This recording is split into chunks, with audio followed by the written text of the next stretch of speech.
Targol is a dead star orbited by a prison that doesn't make the news. It doesn't exist on any maps, and even the outer rangers don't have access to its coordinates. They call it Point Zero. It's not just a place for criminals, it's a place for those too dangerous to be known. Camera 7G Darkness, single. There he sits. No one knows his name. No one has seen his form. He does not speak, he does not move, and yet he is alive. The court that ordered his isolation was closed. All members of the tribunal disappeared within a month of the verdict. All that remains is a recording, blurred and distorted. He knows. He is the carrier. He must not remember. The time counter on the wall of the chamber is running backwards. Seconds. Moments. When it reaches 0, the gate will open. But who started the countdown? And why now, 731 years later? While the station's administration frantically searches for the source of the malfunction, an unmarked ship approaches Point Zero. There are 3 people on board: an exiled scientist, a fugitive pilot, and a mercenary with a mysterious debt. Each of them has a reason to get inside, but only one knows the truth. And all this time he waits, he remembers. And the stars begin to tremble from what is approaching. The ship was old, too old to fly. Its hull bore the marks of dozens of alterations, heat scars from plasma storms, and even the marks of the once forbidden sigils of the cult of the ash breath. It was called the Twilight, and now it was flying straight toward the heart of oblivion, Point Zero. There were 3 of them inside. They didn't trust each other, and if it weren't for the goal, they would have killed each other long ago. 1. Drina Alkessa, a scientist from an exiled dynasty. She was once a brilliant star archaeologist, studying the precursor echoes, mysterious signals from before the Great Rift. But her discoveries had become too dangerous. She spoke out loud. Consciousness can live outside of time. After that, her laboratory was destroyed. She escaped. Now she was looking at the projection of Camera 7G. He's not just a prisoner, he's an anchor, a memory that they wanted to erase from the very fabric of reality. 2. Nair Kell, a fugitive pilot. He once served in the Alliance Navy, a legend. Then something happened on Quire 4, something he never talked about. He was tried for mass treason and released without explanation. He disappeared. Now he piloted the Twilight, his face tense, his hands on the controls as if space itself were the enemy. Point Zero is protected. We need the key. And we only have half of the sequence. The other half is with the one in the cage. 3. Jorn Krall, a mercenary from the Inner Arc Sands. No one knew why he went with them. He didn't ask questions. His black steel sword was always close by. He had only one phrase spoken upon landing. "I'm here to pay a debt. He saved me once. I'm a witness." Twilight entered the shadow of Targol. The light of the dead star pierced the armor of the portholes like needles through flesh. Before them is the station. Point Zero, as big as a city, alive, breathing. It looked abandoned, but the ship's screen showed with stubborn precision. Someone was active inside. At that moment, on board the station in Chamber 7G, he opened his eyes, and all of the Twilight sensors simultaneously recorded an anomaly, a time wave, a flash of memory, a word spoken outside of language, name, but no mind could hold it, not even repeat it, except for one. Drina fell to the floor, pressing her hand to her temple. "I saw a fragment. It's not just a creature, it's a reboot." "Restart what?" Jorn asked, gripping the hilt of his sword. Drina looked into the pilot's eyes. "Stories, all of them." The Twilight slipped into the darkness of orbit, and the heroes, exchanging silent glances, took the final step into the unknown.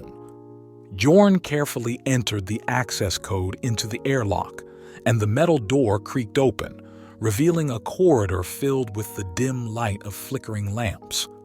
The air smelled of old metal and the cold film of oblivion, as if the station itself was trying to tell forgotten stories. Drina, clutching the device into which she was trying to download the data she had found earlier, whispered, "This place holds the memory of entire civilizations." The pilot, Holding onto the railing did not show any sign of fear, but shadows of the past that he could not forget flashed in his eyes. Each of their steps echoed in the empty corridors, as if the station itself was welcoming their arrival. They slowly moved through a labyrinth of corners and doors, where each room could be a trap or, on the contrary, a clue to the solution. Finally, around the corner, a massive armored door opened before them, covered in symbols of a long-forgotten language. At that moment, a premonition flashed through Yorn's mind that behind this door was hidden the answer to the questions that had tormented them for so long. Drina reached out, and as her fingers touched the cold metal, an image flashed through her mind, a vision of shimmering energy, a flash of light, and the silhouette of the man in cell 7G.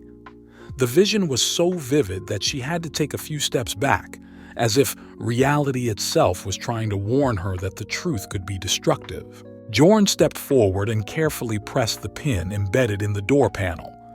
There was a moment of silence, and then the dull sound of the door unlocking. The pilot, instantly drawing his compact blaster, looked around, ready for any threat, and taking a deep breath, opened the door. Behind her was a huge room where, in its very center on a dais, there was a shining cage. In the cage sat an alien whose eyes seemed to penetrate time. He did not move, but his presence was felt, as if every breath he took compressed the space around him. At that moment, Drina realized that her vision was not an illusion. Before them was the carrier, the very one they had once wanted to forget. "He waited for us," Yorn said quietly, "and perhaps we wait for him, so that we can remember who we really were." Voices whispered in the silence, and time stood still, allowing the stars outside the window to watch the decisive moment when the past and the future merged into a single point, ready to explode into a new beginning. He looked up, slowly, without threat. And yet all three of them took a step back, as if a shadow had passed through them. The face, if it could be called a face, was translucent, as if its features existed on the border between light and memory. There was no surprise in his gaze, no fear, only recognition. "You have come," he said. The voice was silent. It didn't pass through the air. It sounded inside the bones, inside the memories, inside the word I itself. "Who are you?" Drina asked, her voice shaking, but not from fear. "What are you?" "I was a part," he answered, "that which connected the name and the world, before they decided to forget, before the silence." The pilot clenched his jaw.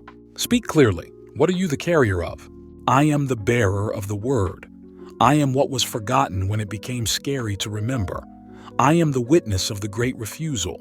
You did not come to me. You came to yourself."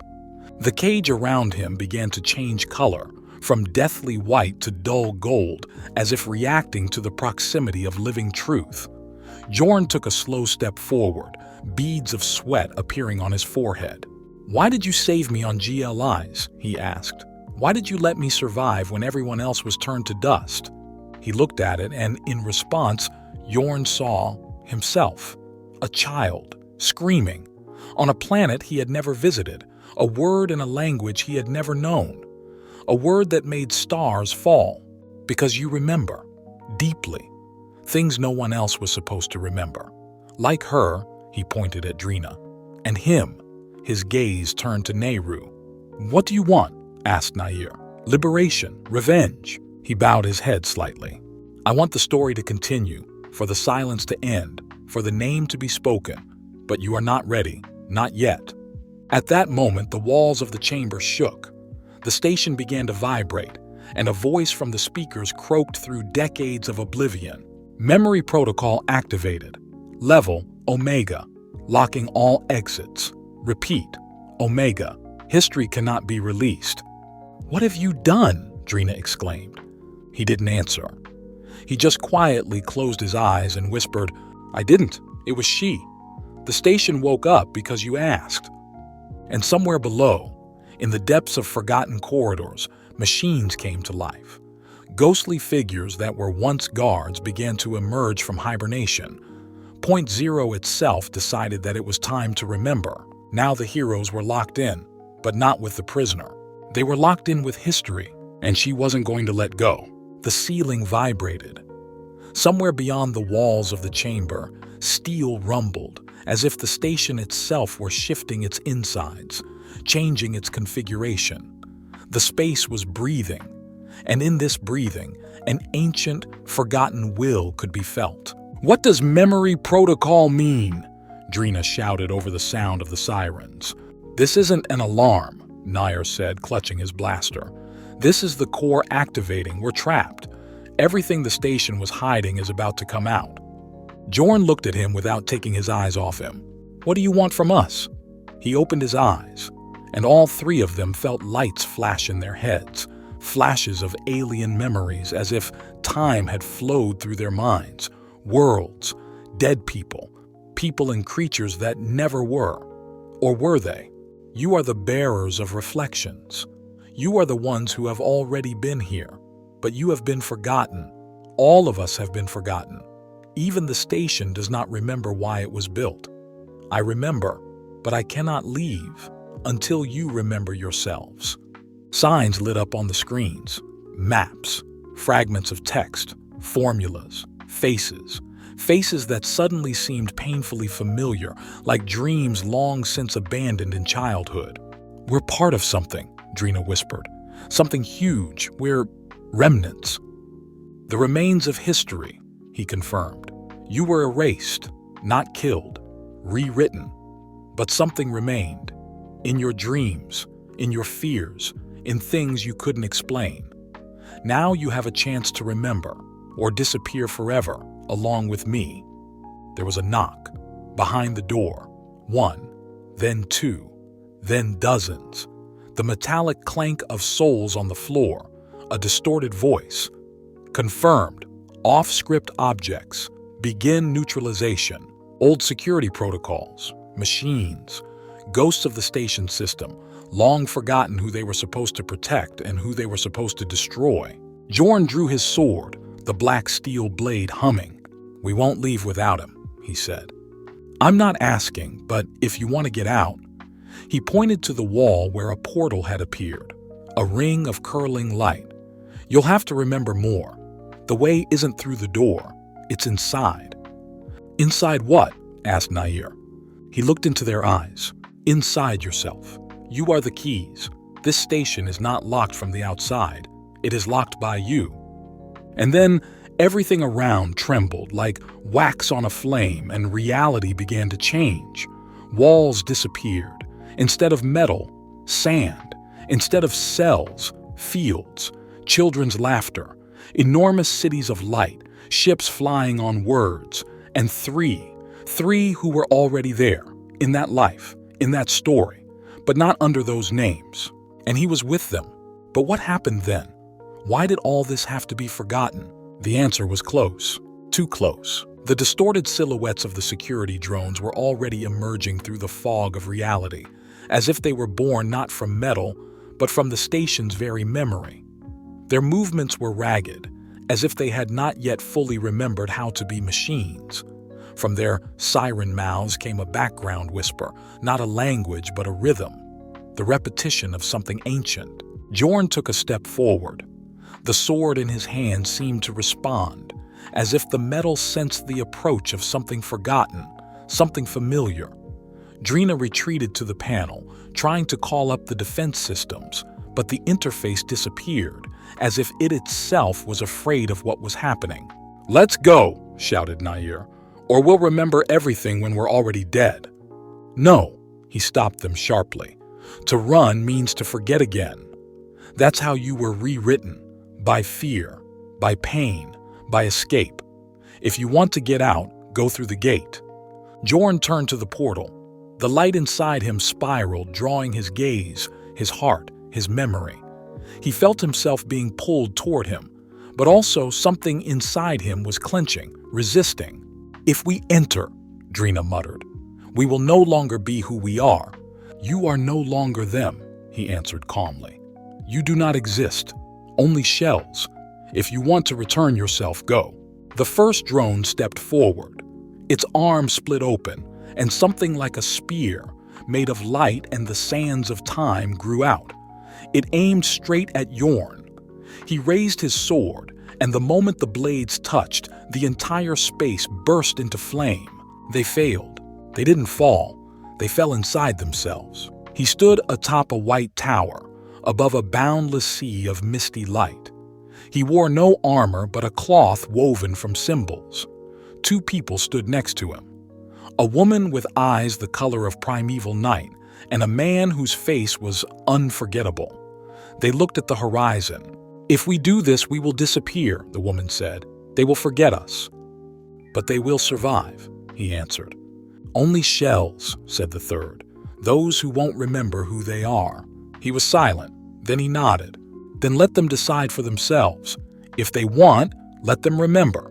Let them go the way." Jorn woke up on the floor of the station. His breathing was ragged. His sword was close. There was pain in his eyes. And knowledge. Not all of it, but a piece. The first one. Drina was on her knees, her face in tears. She was whispering a name, not her own. Old, forgotten. Nair held his heart as if something alien had come to life inside it. He was still in the cage, but it wasn't a cage anymore. It was a place, a core, the heart of the station. "You have started. Now go further," he said. "Memory returns in parts. With each, the station will change. The world, too." "What if we remember everything?" Drina asked. He looked into her soul and said, "Then you will decide whether this world is worth continuing or rewriting." And behind the walls, the sounds of new activation could already be heard. The second gate opened, and what awaited them was much closer than they could have imagined. Jorn led the way. His footsteps echoed on the metal floor, which had become strangely soft, as if the station was no longer purely machine. It was as if it were remembering that it had once been alive. The second gate swung open without a sound. Inside was a black mirror. Not glass, not a portal, not an illusion. The surface was like a thick liquid reflecting not bodies but entities. "These are not just memories anymore," Drina whispered, coming closer. "This is a trial." Nair exhaled, holding out his hand. Her silhouette in the mirror was different, taller, in different clothes, with wings folded behind her back. He shuddered and pulled his hand back. This... Who?" Jorn didn't wait. He stepped into the mirror. The world is turned upside down. He stood on a rocky plateau under a strange sky, a gray sun, an ashen wind. But that was not what was strange. They stood before him, his people, hundreds, but all of them, silent, faceless, only the light within, and one in front, with a line on his forehead, with a sign that Jorn recognized without knowing why. It was him, but not in a cage, but free, tall, confident. "You swore," he said. "You were the sword. You forgot." Jorn's voice broke. "I didn't know this was real." "It's not about reality. It's about choice. When you betrayed, you became free. But the price was oblivion." "I don't remember who I betrayed." "Myself." The wind died down. Silence fell like a weight. "Do you want to get yourself back?" he asked. Jorn lowered his head. Then he looked up, not pleadingly, but with fury. "I want to choose for real this time." "Then take your sword not as a weapon, but as a word." Jorn looked down and saw that the blade in his hand was no longer metal. It was light, made of letters. Each line a name, each curve a story. It was the blade of memory. He came back out of the mirror and he was not the same. The lines on his skin glowed. He knew the name of the blade, and he knew it was only the first circle. Nair followed him. He found himself on the bridge of a huge ship. The walls were pulsating. Everything was alive. Around him was a star battle, blazing systems, screams and fire. And behind him was a shadow, not a creature, darkness itself, the one that does not destroy but extinguishes history. He stood at the console. The ship obeyed his thoughts. He knew that now he would give the order. One, the last one. Destroy the core of time for the sake of saving the remainder. But at that moment, someone ran into the hall. A woman with eyes the color of morning light. "Nair, you mustn't!" she shouted. He hesitated. "If I don't do this, it will swallow everything. And if you do, we will forget everything, even ourselves." He reached out to the panel and stopped. Choice, again. He closed his eyes, and he did what he didn't do that time. He turned around, and he stepped into the light. When he emerged from the gate, he held the fragment in his hand, a metal sphere engraved with names, not his, everyone's, his team's, his world's. "I didn't," he said. "But now, I remember that I tried." Drina looked at them. She knew it was her turn, but unlike them, she was already afraid. He's still in the center of the room, still as calm as a mirror. "You will open the deepest gate," he told her, "because you are one of those who have agreed to forget voluntarily." Drina slowly approached the third gate. It was not a mirror, it was empty. "What can I see in the void?" she whispered. "Not to see," he answered, "but to hear." And the emptiness spoke. The void didn't scream, it whispered. At first, it was indistinct, like the wind in a shell, like a child's lullaby in a foreign language. Drina stood before the third gate, and the words seemed to pass through her, as if she were not listening, but was part of the speech. There was no body, no thoughts either, only the feeling that she was remembering something that she had once chosen to forget. One voice became clearer than the others, gentle, warm, faceless, but with a pain so familiar it took her breath away. "You were my daughter. You became my teacher. You gave everything so that I wouldn't remember you." Flash. A child's room, a world immersed in a sunny mist, a soft bed, someone's fingers straightening her hair, a smile, a word, not a name, but a whole world spoken with love. Malita. That was her name, there, then. She was not a scholar. She was the keeper of the song code, the last of those who remembered how names and reality intertwined. When the darkness came, she knew that resistance was pointless. Everything could be erased, even the music of the universe, even memory, except for one, own. She chose to give herself to save the word, not to destroy it, but to hide it, deep, inside, and hid it in the future, in herself, small, rewritten, eluding the all-seeing eye of darkness, in the one who would one day call herself Drina. Her voice trembled. The emptiness rang around her like a dome of memory cracking under the weight of truth. "I remember everything. I am the song. I was all the song." And then the void answered her with a song, not a voice but light, sound, vibration. The world inside the gate became a storm of color and rhythm, and in the middle of it all, she, Drina, standing in the middle of herself, the old one, in her hand, a living note, a glowing sign that defies description. She extended her hand. Both of them, the old and the new, connected. When she emerged from the gate, her hair sparkled with dust of light. Her eyes grew deeper, quieter, more precise. "I'm not a person," she said. "I'm a recording, the last one, and I remember why again." "Why?" asked Yorn. Drina slowly looked up at him. "So that he is not alone." Silence. He looked at them, the three of them, no longer prisoners, no longer guests, but those who had returned. "You are ready," he said. "Then let's go, to the fourth gate." "Will they be the last?" asked Nair. He smiled, for the first time. "No, they will be the first, because behind them is the one who erased us." All three looked at each other, and they stepped deeper into the station, where the light was already trembling under the pressure of the shadow, because the story was starting again. And now it had a name, and the voice. The corridors led down, or up. It was hard to tell now. The space changed with every step. The walls breathed, the floor pulsed, the ceiling went out, as if afraid to illuminate what lived behind it. The station, previously metallic, now resembled dreams. The boundaries between reality, memories, and consciousness were erased. No one spoke. Words would have been superfluous. Everything necessary was already vibrating inside, the returned memory, the feeling of approaching, and fear, not simple but ancient, as if the very fabric of the world knew that what they were heading for should not exist. But it does, thanks to them.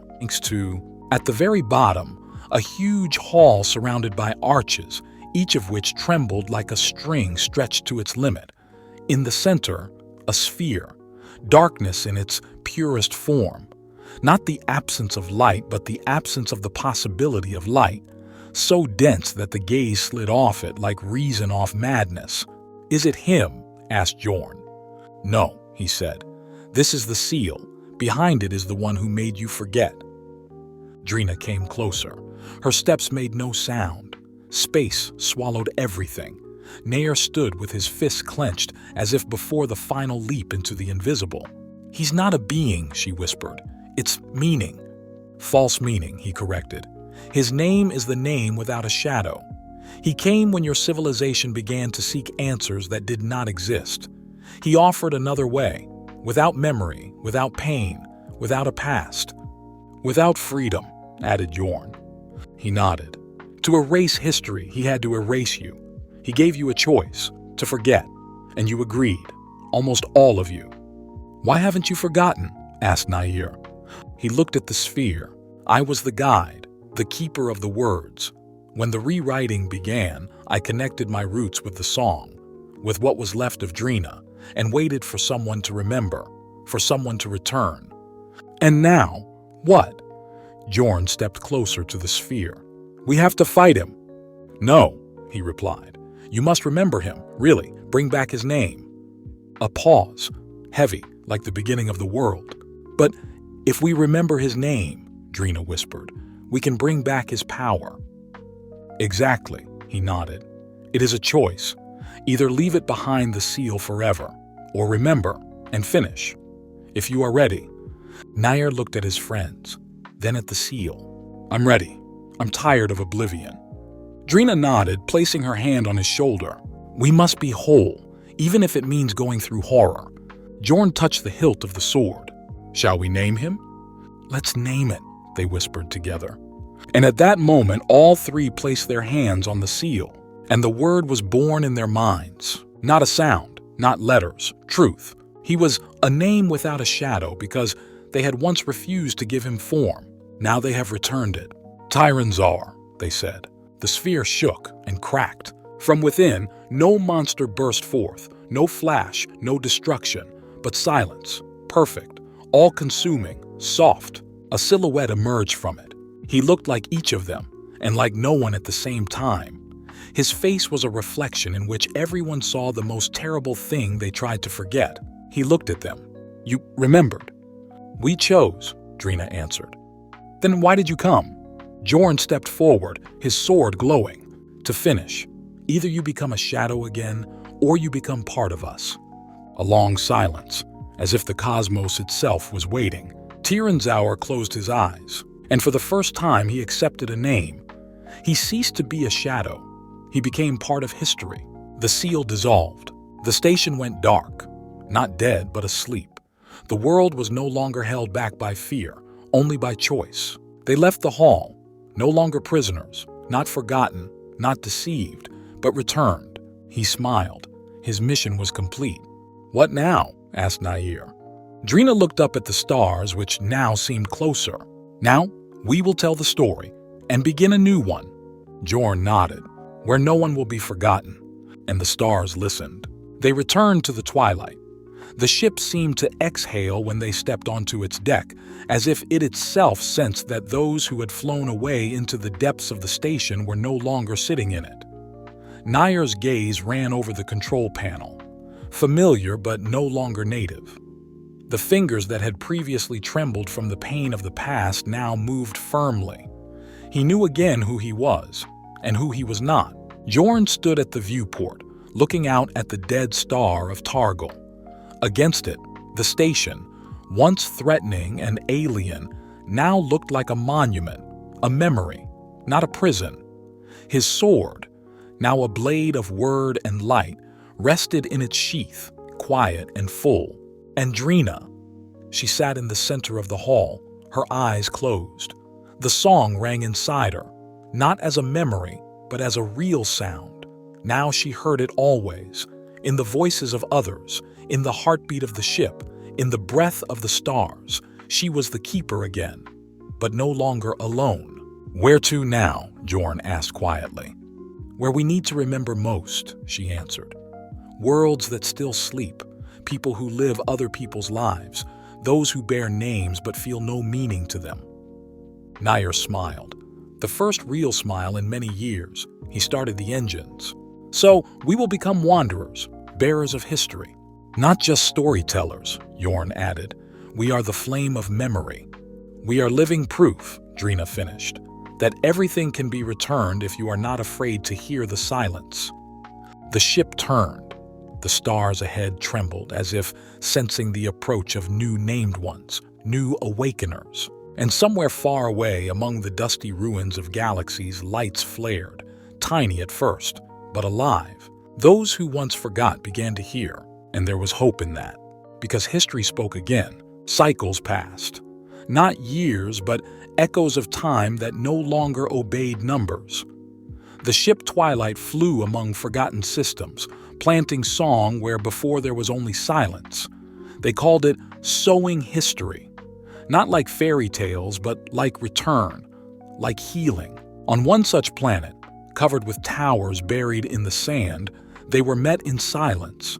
People who had forgotten why they lived, without names, only functions. Porter, overseer, pulling water from stone. Jorn spoke to them. Drina listened.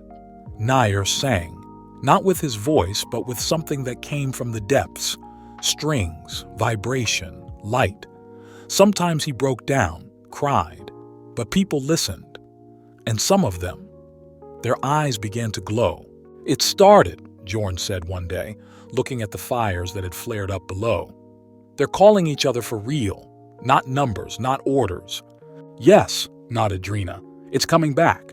One night, when the mist covered the valleys, a child came out to them, quiet, barefoot, with eyes the color of the nascent sky.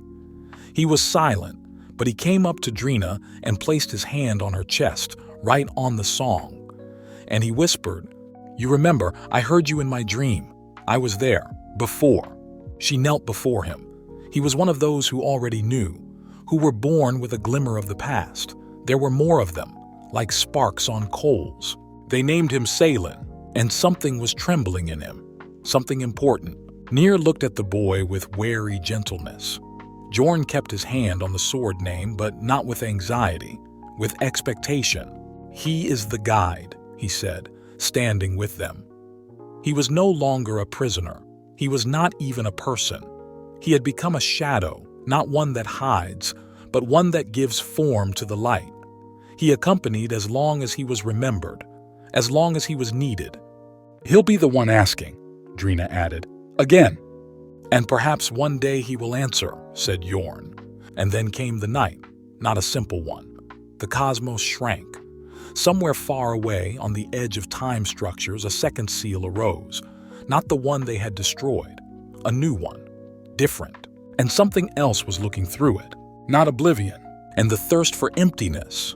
"It sees what we've returned," said Nair, "and it wants to take it for itself." Drina stood up. "Then we'll have to go further, deeper, beyond the song, beyond the word," said Jorn, "where there are no names yet." And that night they swore, if the darkness comes again, they will not fight. They will light up the names, one after another, until there is not a single star left without a story. And the song flew on. Selene is with them, still moving forward. They flew away as dawn was just about to break over the valleys. The people at the fires waved to them, knowing they would not see them again, not as forgotten, but as restored. They called each other by name. The word had returned. Salen sat by the window, looking at the stars. He was 9 cycles old, but there was an ancientness in his eyes that was not a child's.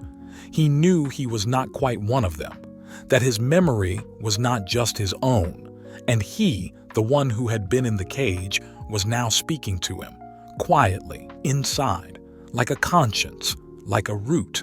"You have heard the song," he said, "because you are the last line." Salen understood. He was not a hero, not a savior, but a period at the end of a sentence. The final spark after which everything would either go out or flare up anew. They reached the edge of the map. Beyond that, there was only chaos, a space where memory did not work and the word broke. There, the thirst of the void waited, not a being, not a will, but a hunger, that which fed on history, not destroying but nullifying. A womb that did not tolerate traces. It didn't appear right away.